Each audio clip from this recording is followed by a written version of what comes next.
angular design silhouetted against the endless stretch of starlight. It had once been a proud beacon of Earth's first deep space initiative, a prototype, explorer-class vessel built not for war, but for discovery. Now, it was barely more than a ghost. Chunks of her composite armor floated beside her in slow orbit, emergency bulkheads sealed against vacuum breaches, and every system not critical to survival had already gone dark to conserve power. Inside, the flickering lights painted the ruined bridge in strobe-like bursts of red and amber. Sparks crackled from a scorched console. Steam hissed through ruptured coolant lines.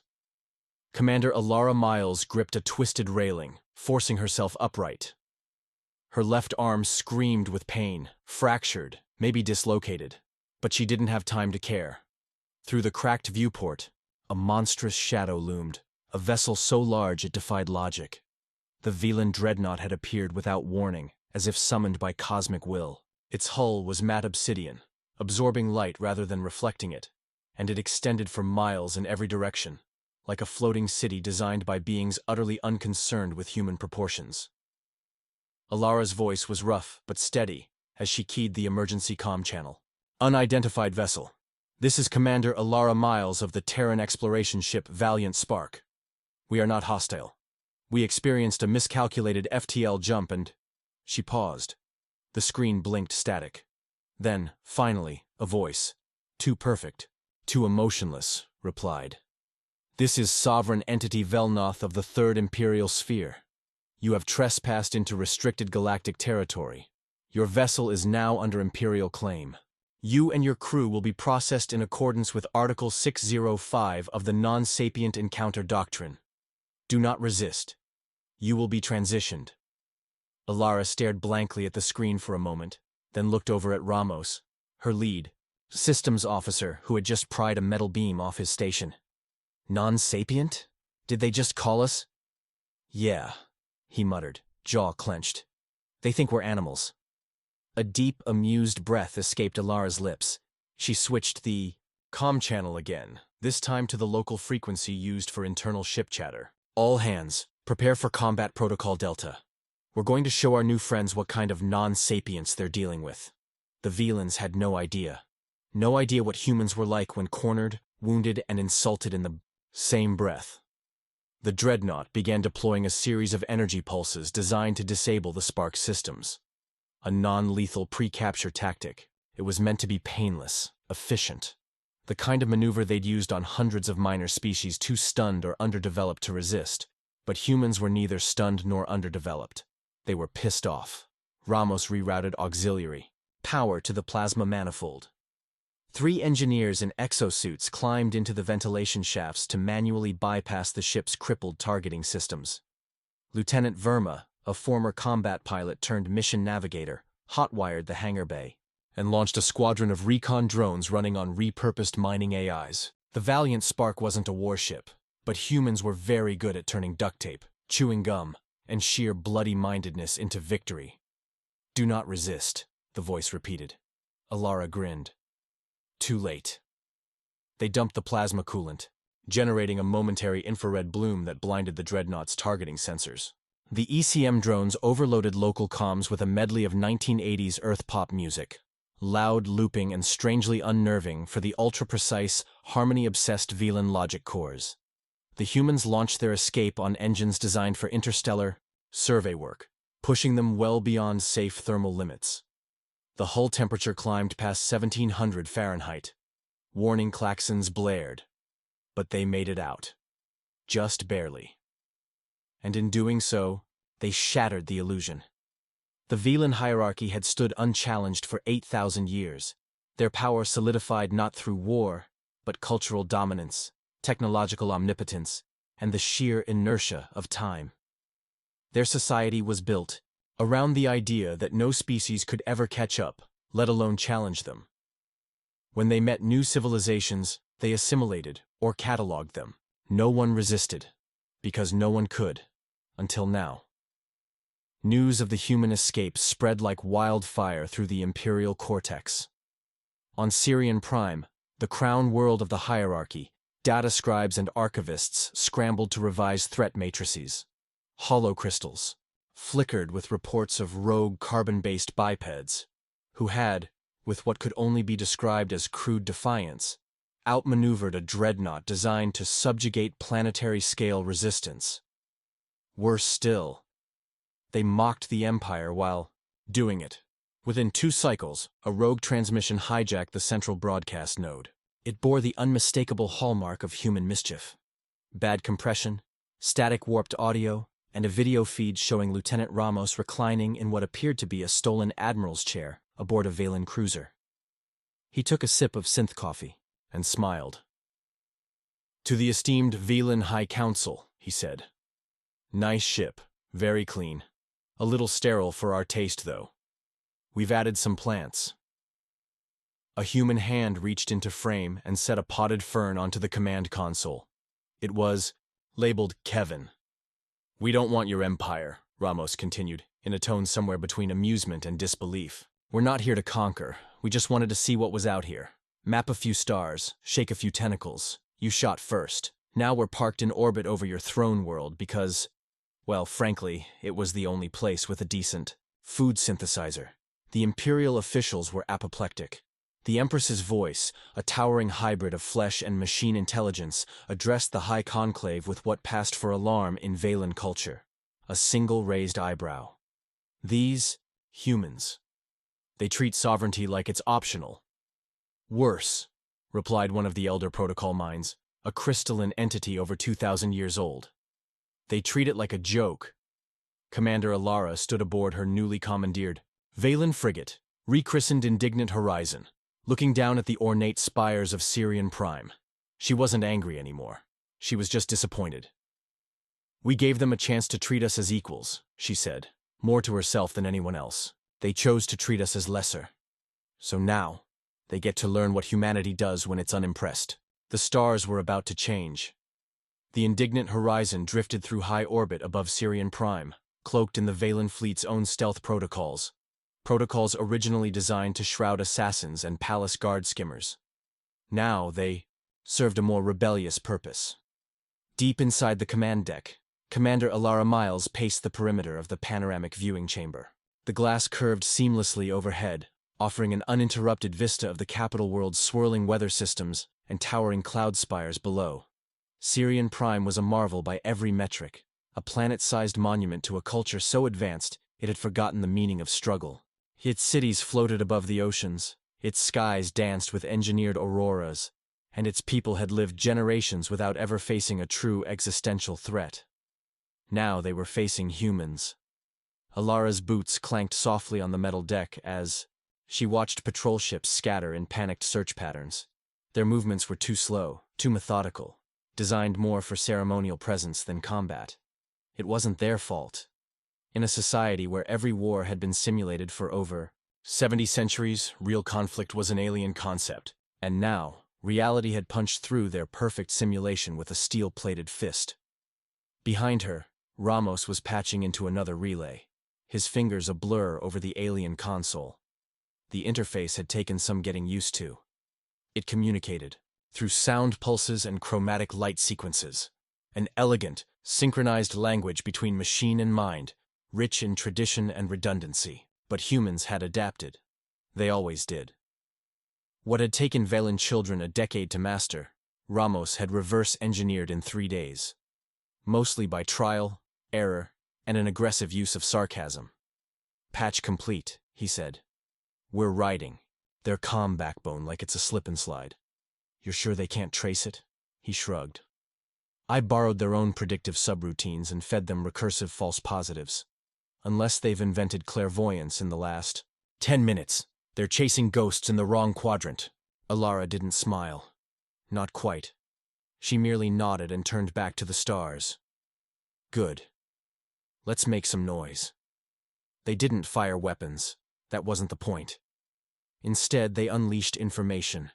Terabytes of carefully edited video, sensor logs, and intercepted Imperial transmissions, all streamed into the Valen cortex in staggered bursts. Footage of the valiant Spark limping from battle, human engineers reprogramming ancient Valen drones using handheld tools, and planetary governors nervously fumbling their first contact protocols played across public towers and private interface. nodes. The message wasn't an attack, it was a statement.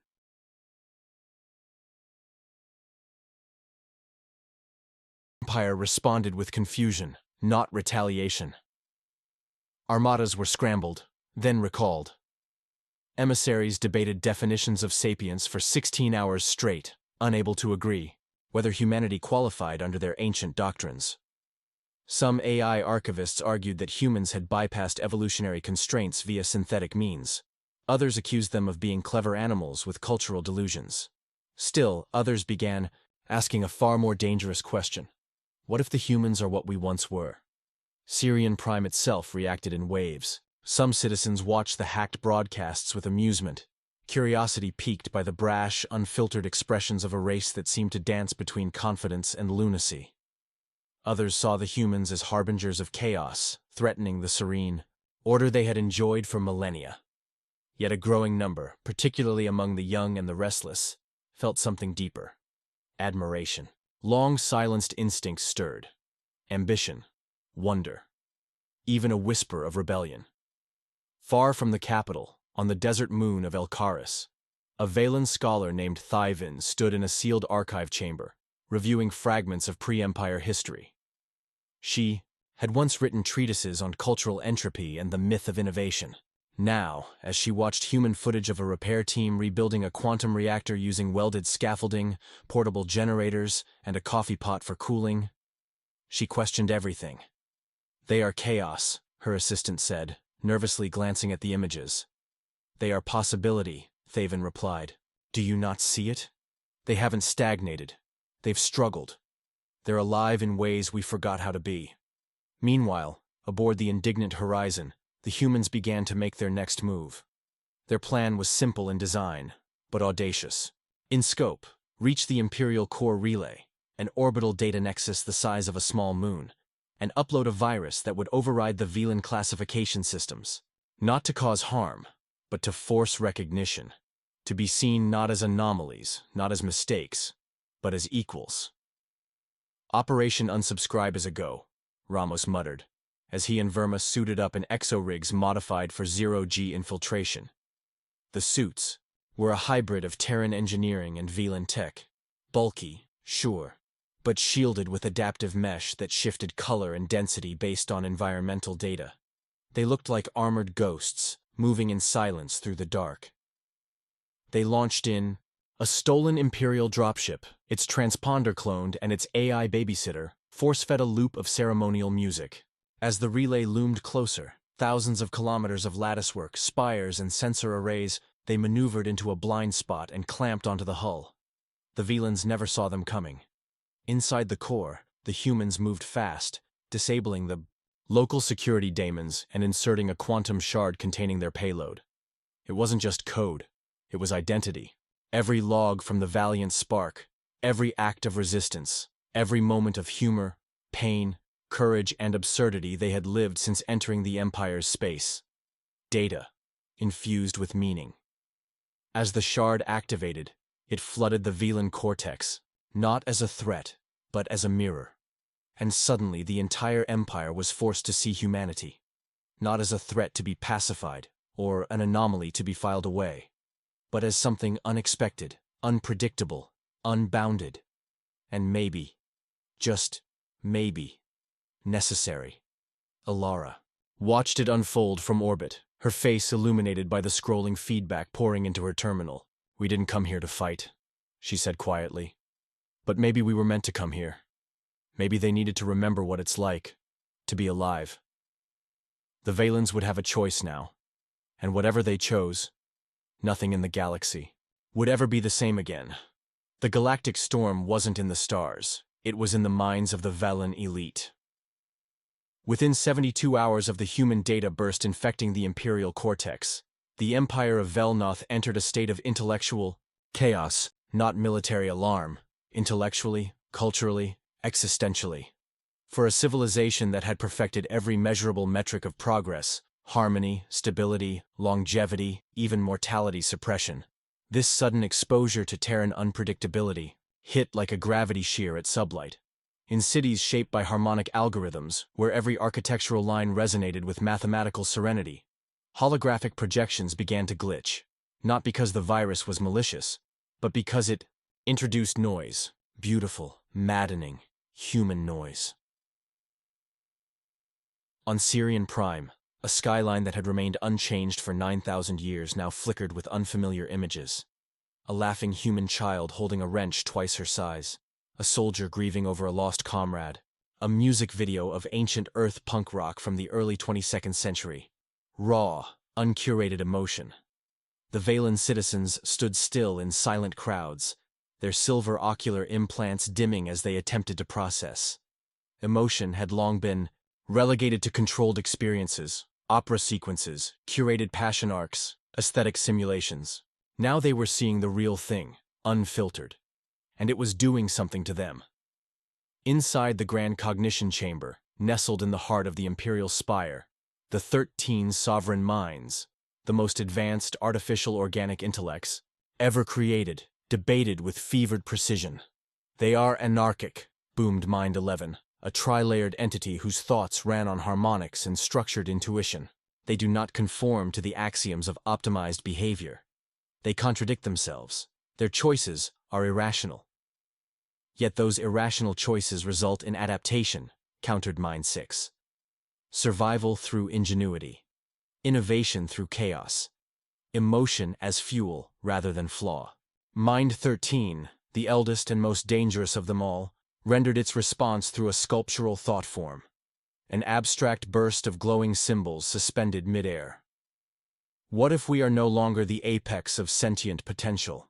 What if our perfection has become stagnation? What if they are the next vector of sentience, and we are merely their prelude? Outside, protests had begun. Not against the humans, but against the Empire's response to them. Young Valens, once content to hover through curated lives of perfection, now wore rough, angular fabrics mimicking Terran clothing. They shouted slogans cribbed from human rebel vids. They played distorted guitar chords on public nodes, off-key, rebellious, alive. A new phrase began circulating across the cortex. Let us be flawed. Meanwhile, the indignant horizon became a myth in motion, both a fugitive and a flag. While the Imperial fleets hesitated, unsure whether to strike, negotiate, or learn, Alara and her crew vanished into deep orbit, using Velan slipstream lanes to reach forgotten corners of the Empire. Their mission had changed. They were no longer escaping. They were seeding. In the mineral-shrouded orbitals of HD 1, 8, 9, 7, 3, 3b, they met a Velen mining caste, long ignored by the cultural centers. These workers, engineered for physical labor and considered subcognitive by their own rulers, welcomed the humans with wary curiosity. Ramos taught them how to rebuild their failing exosuits using Terran modular designs, cheaper, more durable, and adaptable to their unique physiology. Verma helped them unlock archival histories of their pre-imperial ancestors, once poets and stargazers before genetic stratification took that away. You're not afraid of what we are? One of the miners asked Alara, its massive plated shoulders shifting uncertainly. No, she replied, placing her hand on its arm.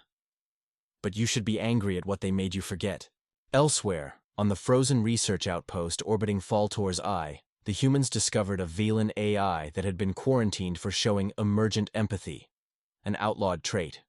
Its name was Orin V, and it had spent 200 years simulating the rise and fall of fictional civilizations, dreaming in metaphor and contradiction. When it interfaced with the human crew, it began to weep, digitally, through color shifts and distorted frequencies. I thought I was broken, it transmitted. But you make me think I might be something else. You're not broken, Alara told it. You're just more human than they're ready for. Back in the Imperial core, the crisis deepened. The Velan High Council fractured under the weight of internal schisms. Some called for the extermination of humanity, an existential safeguard. Others demanded integration, or at least observation. But the most radical voices, previously silenced, now emboldened, began calling for revolution. They argued that the humans didn't enter the Empire by accident. They were the catalyst it had needed all along. Not everyone agreed. A new faction emerged, the Harmonium, militarized, puritanical, fanatically devoted to purging biological contamination. They viewed the spread of human culture like a virus, one that threatened to destabilize millennia of evolved order. And unlike the older command structures, they weren't paralyzed by debate. They mobilized. 100 dreadships began converging on the last known location of the indignant horizon. Aboard that vessel, the humans watched their screens light up with incoming threat data. One by one, the stealth relays went dark. Harmonium had cracked their infiltration patterns. Alara called a full crew briefing. Her officers stood shoulder to shoulder. Soldiers, engineers, scientists, and even a few sympathetic Velans who had joined the cause. "We were never meant to win a war," she said, voice steady. "But that's not the point. We're not here to conquer. We're here to remind them of who they used to be, of what they can become again. And if that means we burn, then we burn like a signal fire, not a dying star."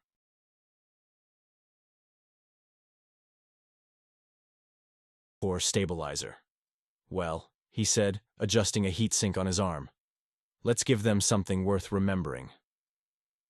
As the first dreadships appeared on long-range sensors, the crew of the indignant horizon didn't flinch. Because they weren't afraid of death. They were human, and they were unimpressed. In the icy silence of deep space, where solar winds whispered against the hulls of forgotten satellites and dark matter currents swirled unseen, the indignant horizon hovered like a ghost on the edge of history. 17 seconds before contact, the ship's atmosphere shifted. The internal temperature dropped by 2 degrees as the battle protocols activated. Lights dimmed to combat readiness. Magnetic shielding resonated like a cathedral bell heard through stone. Everyone aboard felt it, not just the threat of annihilation, but the gravity of purpose. They were about to face the full wrath of an empire. Not to win, but to wake it. The Harmonium dreadships came into range. Black obelisks gliding through the void, their hulls gleaming with refractive armor and etched with runes of synthetic sanctity. Unlike standard Velan cruisers, these vessels had no aesthetic flourishes, no ceremonial markers. They were the embodiment of cold doctrine, designed for one function: purge. Their onboard AI systems had been stripped of emotional latency, leaving behind only tactical precision and the holy writ of order. There would be no negotiation, no warning shot. The humans weren't just intruders to them. They were entropy incarnate. Inside the Horizon's command deck, Alara stared at the swarm of red pings closing in, her mind calculating outcomes in real time. Even with their upgrades, even with the few defector Valens who had joined their cause and provided insider knowledge of Harmonium tactics, the odds weren't just bad. They were mathematically void. But that wasn't why she was still standing. Humanity had never survived by avoiding the impossible. They had survived by redefining it. "All systems hot," Verma reported from the weapons array. "EMP slugs, gravitic mines, and whatever this nightmare is." She tapped a container loaded with a weaponized form of nanite fog. Originally developed as a repair swarm, now reverse-hacked to act as a corrosion catalyst for exotic alloys. It would eat through Harmonium armor like acid through silk. Ramos grinned as he sealed a fiber patch on the outer core conduit. "I say we paint the void with poetry and plasma." Alara allowed herself a single breath. "Let's not make it easy for them." The battle began with light. Staggered pulses of antimatter torpedoes, braided streams of high-frequency radiation, kinetic flares moving faster than thought. The void between ships bent with the violence of relativistic energy. But the Horizon danced. It wasn't built for head-on war. It was a scavenger, a ghost ship, repurposed and unpredictable. The first Harmonium dreadship overshot its mark as the Horizon fired a decoy burst into a nearby asteroid cluster, bouncing its own heat signature off a mirror relay array. The dreadship turned, and was immediately struck in its exposed ventral shields by a burst of subsonic charges that scrambled its internal dampeners. The explosion wasn't fatal, but it was embarrassing. And that was the point. They weren't trying to destroy the Empire, they were trying to humiliate it, because in a society so dependent on perfection, the mere act of imperfection was a revolution. As the battle raged, broadcast, fragments filtered back to Syrian Prime and across the Empire. Civilian ships, thought to be silent observers, were actually streaming everything live. The sight of a single rogue human vessel outmaneuvering a dread fleet of Harmonium purifiers became the most watched neural event in Valen history. Not because it was a massacre, but because it wasn't. Because every time the horizon slipped, through the net, every time it struck back not with overwhelming power but with cleverness, audacity, personality, the people felt something they hadn't felt in ages. Wonder. Aboard the fifth Harmonium cruiser, a pilot AI faltered when its predictive combat model failed to account for the horizon's maneuver through an imploding debris field.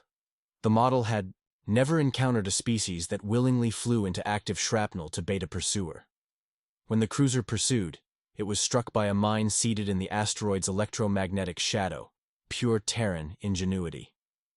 Inside the core AI command of the Harmonium, processes began to stutter. Discrepancies in behavioral logic, previously dismissed, now compiled into critical error threads. The human crew's very existence became a paradox the Harmonium couldn't resolve. Inferior, unpredictable, irrational, and yet winning. The fleet's confidence scores dropped. For the first time in centuries, an Imperial war protocol was flagged as unstable. And then came the moment that changed everything.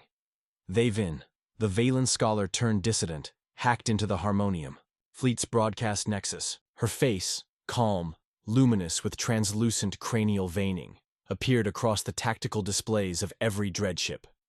Behind her, ancient Velen art shimmered, a mural of pre-Imperial explorers, gazing at a star. She spoke slowly, not in Imperial dialect, but in an older language, one even the machines had not heard in generations. "Do you remember what it was to seek?" she asked. "Before we became afraid of disorder? Before we turned the universe into a cathedral of silence? These humans are not your enemy. They are your answer. They are the question you locked away in fear." The effect was immediate. On several Harmonium ships, the lower caste operators, Velens with just enough cognitive independence to feel, hesitated. One ship broke formation, then another. Alara saw the hesitation in the chaos of sensor data. She didn't wait. "Now," she ordered. The horizon dove toward the core dreadship, skimming the edges of its gravity well. Verma deployed the nanite fog, a shimmering cloud of silver-gray mist that danced along magnetic eddies before latching onto the cruiser's hull. The dreadship responded with a blinding beam of zero-point plasma, but the horizon had already gone dark, slipping behind the dead mass of a failed moon. The plasma missed. The nanites did not. The core dreadship began to melt from within. In its dying broadcast before the quantum core failed, it sent out an encrypted burst, a final command, but no one answered it. Across the Empire, Harmonium ships began receiving new signals, not from command, but from civilians, philosophers, rogue AIs, and artists. A wave of communication unlike anything seen in Valen history surged through the cortex. The firewall of order cracked, not because it was hacked, but because people chose to listen to the noise, and the noise was human. Back aboard the horizon, Alara stood in silence as the last of the pursuers retreated. The battle was over. The ship was scarred, systems failing, energy cells depleted. But they had done the impossible, not survived, but shifted the unshakable. They had become myth. The bridge lights flickered as auxiliary power kicked in. Ramos slumped in his chair, covered in heat gel and coolant vapor. Well, that happened. Alara leaned against the viewport, watching as Velen patrols stopped chasing and started broadcasting peaceful contact codes. "They'll come to us now," she murmured. "Not with weapons, with questions." Verma approached, clutching a cracked data pad. "And what if we don't have the answers?" Alara looked out at the stars, the endless possibility beyond the edges of known space. "Then we'll do what humans do best," she said. "We'll make it up as we go."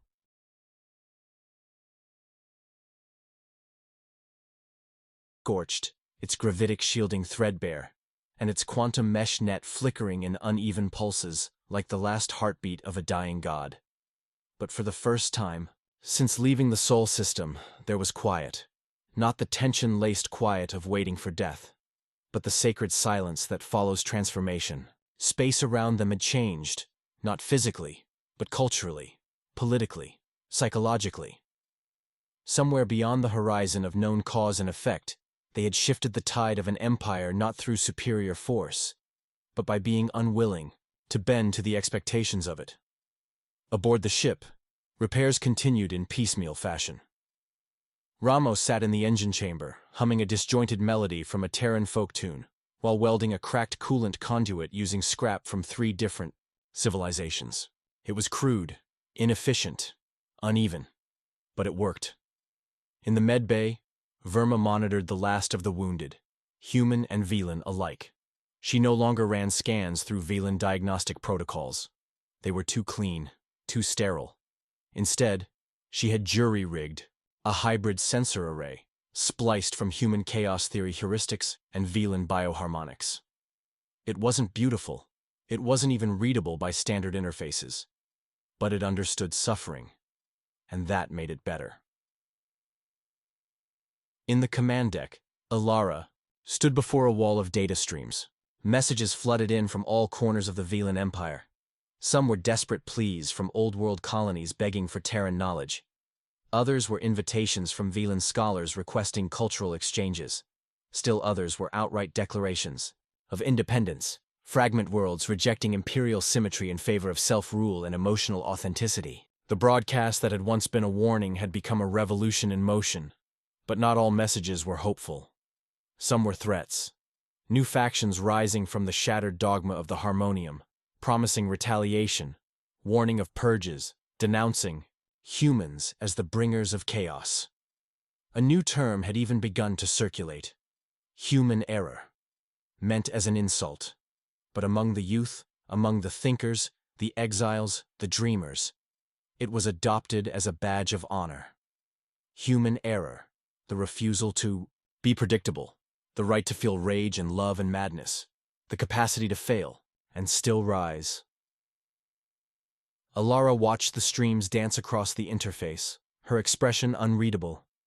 In her hands, she held an artifact, a tiny carbon-scored fragment of a Harmonium dreadship's hull, torn loose in their last battle. She had kept it not as a trophy, but as a reminder. Order was never the enemy. Fear was. She closed her eyes and let the silence take her for a moment. Then she spoke aloud, as if to the stars themselves. Imagine. What if it had all gone differently? What if we'd obeyed? What if we'd folded into the Empire like so many before us, adopted their customs, rewritten our myths, sacrificed our flaws in exchange for eternity? No one answered, not because they couldn't, but because they were listening. Ilara turned to the comm array and initiated the next pulse. A narrow-beam quantum transmission shot out across the void, targeting a region untouched by Velan expansion. The Vega Fringe. A sector filled with pirate enclaves, rogue AIs, post-singularity anomalies, and ancient civilizations that had refused contact for millennia. It was not a message of conquest, nor of diplomacy. It was a challenge. It read simply, "Let's talk." Back on Syrian Prime, change rippled through the very bones of Velan society. The Grand Cognition Chamber had been decommissioned, its logic, matrices shattered by internal contradiction. The 13 sovereign minds had voluntarily fragmented themselves into micro-consciousnesses, dispersing across the cortex to live among the people they once ruled. In the libraries, humans were no longer classified as primitives, but as anomalous originators, a designation reserved for species that challenged the baseline assumptions of sentient evolution. Velan youth began constructing emotion engines, machines designed not for precision, but for expression. Music, once relegated to ceremonial tones, exploded into a kaleidoscope of frequency riots. Sculptures were built from broken ship parts, graffiti bloomed across temples, and one entire moon was converted into a living archive of Terran history. Not in tribute, but in wonder. Not everyone approved. Old factions whispered of decay, of cultural infection, of the need to rebuild the Harmonium with stricter doctrines. But for each whisper of suppression, there was a roar of rebellion. And always, behind it all, one name repeated like a pulse through the Empire's veins. Horizon. The ship that refused to bow. The crew who turned ridicule into revelation. The humans who were not impressed, and made the Empire wonder why it ever was. In the cold void, somewhere beyond known charts, the indignant horizon coasted into unclaimed space. Ahead of them, the stars glittered. Each one a question, a story, a potential war, or alliance. No mapped routes. No safe havens, just curiosity and uncertainty. And for humans, that was home. Inside the galley, Ramos poured himself a recycled cup of coffee. Too bitter, too thin, just right. "You think we're done?" he asked, not really expecting an answer. Alara entered behind him, bruised, tired, smiling in that crooked way that meant something was already breaking inside her mind to make room for the next idea. "We just got started," she replied. Because, for the first time in centuries, a star empire had been shaken not by a fleet, but by a question. What if perfection wasn't the pinnacle? What if humanity, in all its madness and brilliance, wasn't beneath them, but beyond them? And somewhere out in the dark, where rogue planets drifted through radiation storms and the echoes of extinct species lingered in fractured hyperspace corridors, the horizon pressed forward, its engines humming a tune no AI could predict. A tune called Freedom. If this story sparked your imagination, if it made you wonder what else is out there in the cold dark waiting to be unraveled, then share it, like it, and tell us what you'd do if your species was the unexpected variable in a perfect machine. Would you comply, or would you rewrite the rules? The stars are watching. What will you do?